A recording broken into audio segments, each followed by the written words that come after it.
Are morals like ice cream? So this is an objection that I often hear when I speak to skeptics about the issue of morality. Morality simply meaning that there is right and there is wrong. So atheists will say, morals are like ice cream. You like chocolate, I like vanilla. Well, that seems reasonable, and it kind of makes sense when they say it. When you actually break it down and see what they're actually saying, you find out that it couldn't be farther from the truth. All right, let me explain. So, one thing to consider when we're talking about ice cream, we know ice cream objectively exists, right? Ice cream exists, that's why we have flavor preferences. I like chocolate, you like vanilla. There's nothing right or wrong about that, right? You can eat what you want, I can eat what I want. Nothing wrong with that.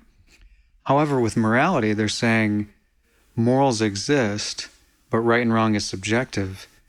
This is where it gets tricky. One thing atheists will say, or skeptics will say, or subjective morality folks will say, is that right and wrong doesn't exist objectively. So there's no absolute right or wrong. It doesn't exist.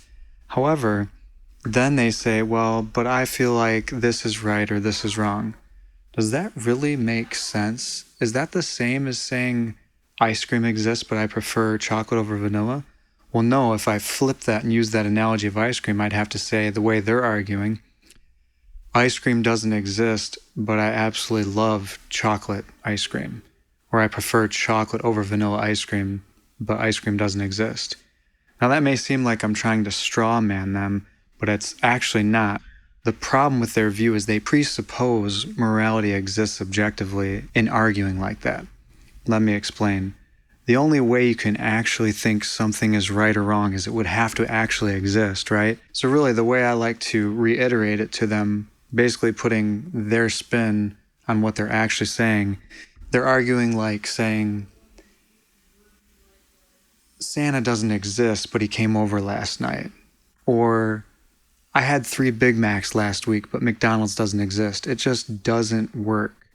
So it's something you can definitely use in your arsenal to combat those that try to say morality is subjective. The first thing you can ask them is, does right and wrong objectively exist? And if they say no, well, then you can tell them that they're pretending, because any behavior where that happens to them where they get angry or frustrated, they're getting angry or frustrated at something that isn't wrong.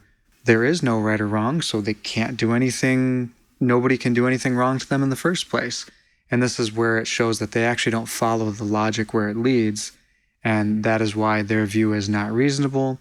Therefore, objective morality is reasonable. Things are right or wrong. They're right or wrong. That's why we get upset. That's why we punish people and put them in prison and jail. And that's why we reward good behavior. So use that in your arsenal next time.